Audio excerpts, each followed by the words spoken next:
Preto myslíte na prítomnosť a nie na minulosť. Jakou radu byste dal svému mladšímu já?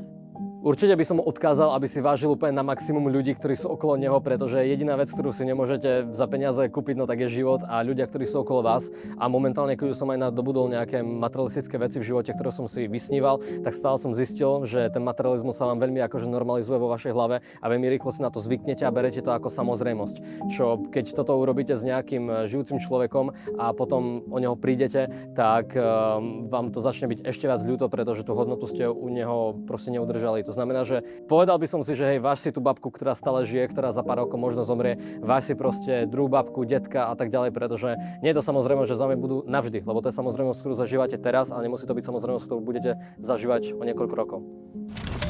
Co vám v poslední době udělalo největší radost?